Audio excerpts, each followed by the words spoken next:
Hello everyone, welcome back to my YouTube channel horror phenomena. कैसे हैं आप सब लोग? आई होप आप सब लोग बहुत अच्छे होंगे। हाजिर है आपके लिए फिर से एक डरावनी कहानी के साथ में। दोस्तों, आज की हमारी कहानी है लोकेश की। घटी एक ऐसी घटना के बारे में जो कि उनके साथ साल 2003 में घटी थी। तो कहानी की तरफ बढ़ेंगे, लेकिन उससे पहले आपसे एक छोटी सी रिक्वेस्ट है। अगर आप हमारे YouTube चैनल पर पहली बार आए हैं तो चैनल को सब्सक्राइब करें, साथ में ही बेल आइकन को भी ऑन कर लें ताकि हमारी वीडियो का आने वाला हर नोटिफिकेशन आप तक ईजिली पहुंच जाए। तो देरी ना करते हुए बढ़ते हैं अपने कहानी की तरफ। मेरा नाम लोकेश है और मैं करजत का रहने वाला हूँ। ये जो मैं डरावना अनुभव आपके साथ साझा करने वाला हूँ, मुझे नहीं पता कितने लोग इस पर यकीन करेंगे, क्योंकि ये सारी बातें इंसान के अपने निजी अनुभवों पर आधारित होती है। आपके साथ गलत जगह और गलत समय पर कुछ ऐसी चीज़ें हों, ऐसी चीज़ें गलत हो जाती हैं जो शायद बहुत ही ज़्यादा खौफनाक साबित होती हैं। ये बात उन दिनों की है, क्रिसमस की छुट्टियां थीं और मैं अपने मामा के घर मुंबई गया हुआ था। मेरे मामा का घर एक झोपड़पट्टी इलाके में पड़ता है। झोपड़पट्टी जहाँ की गलियाँ इतनी सकरी होती हैं कि जहाँ एक साथ 4 लोगों का जाना काफ़ी मुश्किल भरा होता है। अगर आपके सामने से एक मोटरसाइकिल गुजर रही हो तो आपके लिए रास्ता नहीं बचेगा। झोपड़पट्टी जहाँ पे घर का कोई आकार नहीं होता, जहाँ के घर कुछ एक खंड के, कुछ नाटे, कुछ तो खप्पर डालकर ही बने होते हैं, जहाँ अक्सर ऊपर की छत में जाने के लिए घर के बाहर से यही एक लोहे की सीढ़ी लगा दी जाती है, जिससे अक्सर लोग ऊपर अपनी छतों तक पहुंचते हैं। वहीं मेरे मामा का घर था और उनके घर के बाहर ही एक लोहे की सीढ़ी लगी हुई थी, जिससे होकर हम अपने छत तक पहुंचते थे। हम लोग छत पर ही सोते थे। उन दिनों मेरे मामा के लड़का, जिनका नाम ऋषभ था, वो भी हमारे साथ 11वीं में ही पढ़ता था। उन दिनों उसके स्कूल में कुछ टूर्नामेंट चल रहा था जिसमें उसने भाग लिया हुआ था। उसके दोस्तों ने और ऋषभ ने टूर्नामेंट में काफ़ी दिनों से हिस्सा ले रखा था। हम और ऋषभ अब अपनी छुट्टियों का खूब लुत्फ़ उठा रहे थे। दिन भर क्रिकेट खेलते और रात में अपने दोस्तों के साथ खूब मौज मस्ती करते थे। और वहाँ से वापस आने के बाद में हम लोग उस सीढ़ी से होते हुए अपने छत पर सोया करते थे और नीचे कमरे में मेरे मामा और मामी सोते थे। उन दिनों ऋषभ की तबीयत खराब होने की वजह से उनके दोस्तों ने उस टूर्नामेंट के फाइनल में हमको खेलने के लिए बोला कि उसकी जगह पर तुम खेलोगे। तो हुआ यूं ही, उस रात भी हम लोग खेलने के लिए गए, लेकिन उस दिन कुछ कारण ज़्यादा होने की वजह से समय कुछ ज़्यादा ही हो गया था। जहां अक्सर मैच 10 बजे तक ख़त्म हो जाता था, उस रात वह मैच रात को 12:30 बजे तक चला। और मैच ख़त्म होने के बाद में उन ऋषभ के कॉलेज के दोस्तों के साथ मैं भी अपने घर के लिए निकल पड़ता हूँ। काफ़ी दिनों वहाँ रुकने की वजह से अब ऋषभ के दोस्त भी मेरे दोस्त बन चुके थे और उनके साथ उस रात वापस आते समय काफ़ी हो चुका, लेकिन मुझे उस चीज़ का थोड़ा सा भी एहसास नहीं हुआ। 12:30 बजे मैच ख़त्म हो चुका था और मैं घर पहुंचते पहुंचते लगभग रात के तकरीबन 2:30 बज चुके थे। उस झोपड़पट्टी रिहायशी इलाके में एक सकरी सी गली से होकर मुझे गुजरना पड़ता था, जिसमें कुछ दूरी चलने के बाद 2 गलियारे निकलते थे, एक बाईं ओर और एक दाईं ओर। वहीं पर एक दुकान थी जिस पे एक लाइट लगी होती है। वह लाइट रात भर जलती थी। मेरे मामा का घर कुछ दूर चलकर बाएं हाथ में जो गली थी उसमें था, और उसमें दाईं हाथ पर कुछ एक आध ही घर बने थे। लेकिन उस दाएं हाथ वाली गलियारे में काफ़ी लास्ट में जाकर एक सार्वजनिक शौचालय बना हुआ था, जहाँ पर उस झोपड़पट्टी के इलाके के लोग जाया करते थे। और उस शौचालय के थोड़ा पहले एक नलकूप लगा हुआ था, जिसको नलका बोलते हैं, जिसमें वहाँ के सारे लोग पानी भरा करते थे। उस रात मुझे टॉयलेट का महसूस हुआ, तो मैंने सोचा क्यों ना मैं टॉयलेट करता हुआ वापस घर जाऊंगा।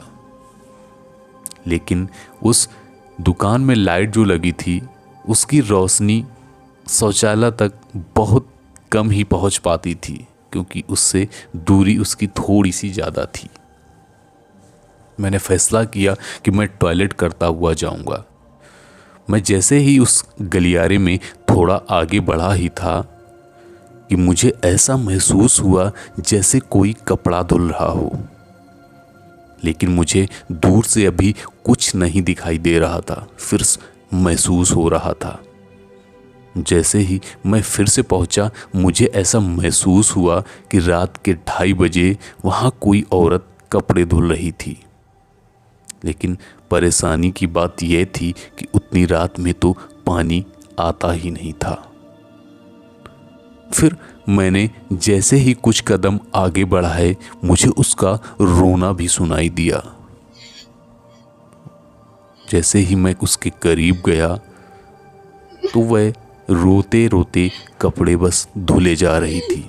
इसकी इस हरकतों से मेरे शरीर के अंदर एक डर सा पैदा कर दिया था।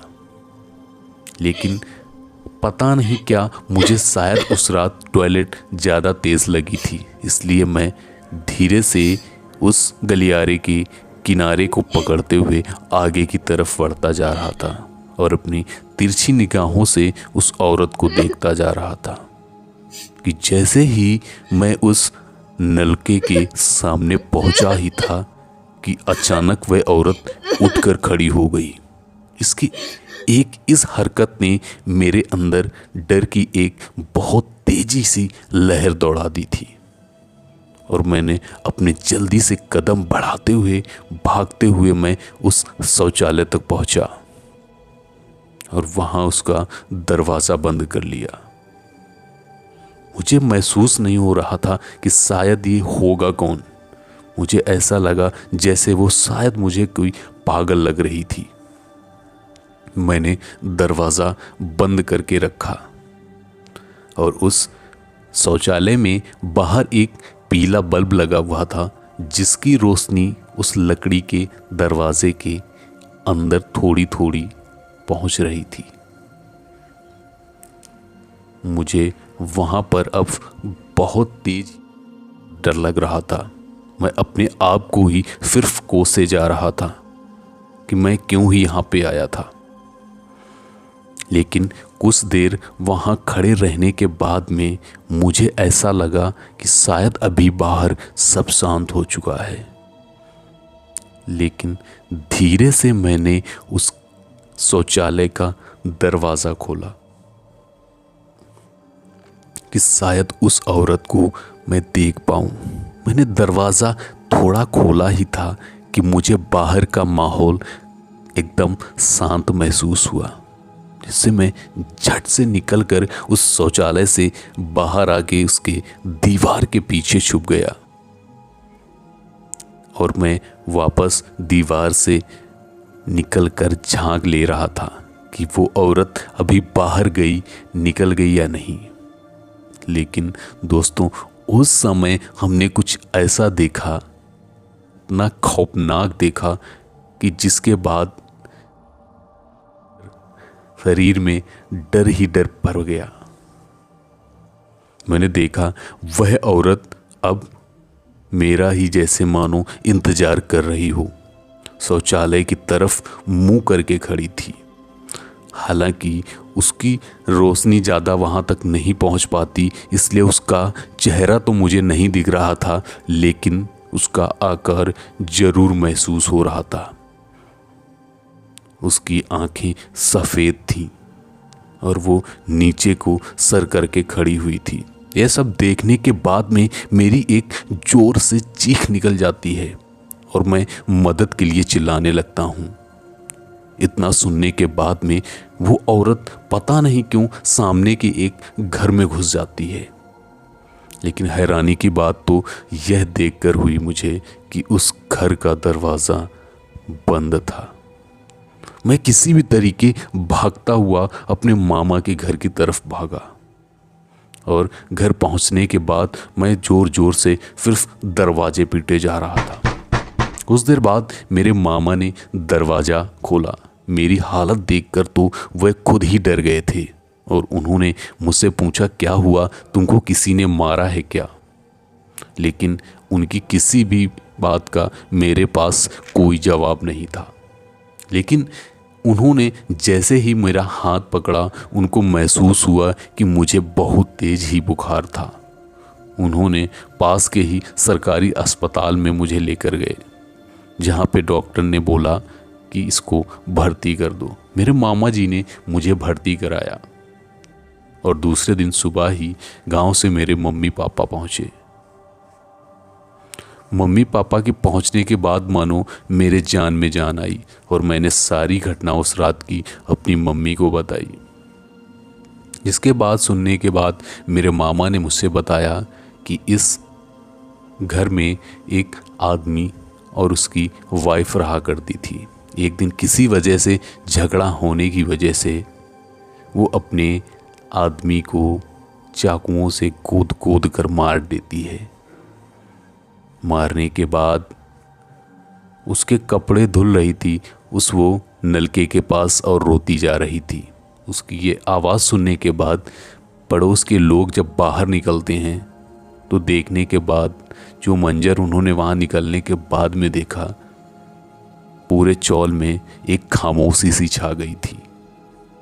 उसके मरे हुए आदमी की लाश बीचों बीच पड़ी हुई थी और वो उसके सने हुए कपड़े खून से उसी नलके के पास धुल रही थी और सिर्फ रोए जा रही थी। यह देखने के बाद में वहाँ के लोगों ने पुलिस में कॉल किया, लेकिन पुलिस जब तक पहुँचती तब तक देर काफ़ी हो चुकी थी। उस औरत ने घर में घुसकर अपनी खुदकुशी कर ली थी और उसके बाद से ही यह घर बंद पड़ा हुआ है। लेकिन ऐसे डरावने अनुभव काफ़ी हुए हैं लोगों को। दोस्तों, यह थी हमारी आज की कहानी। कहानी कैसी लगी है आपको कमेंट बॉक्स में ज़रूर बताएं। अगर आप कहानियाँ सुनना पसंद करते हैं तो हमारे इस YouTube चैनल हॉरर फिनोमिना को ज़रूर सब्सक्राइब करें। मिलेंगे आपसे जल्द ही एक नई कहानी के साथ में। तब तक के लिए नमस्कार, धन्यवाद।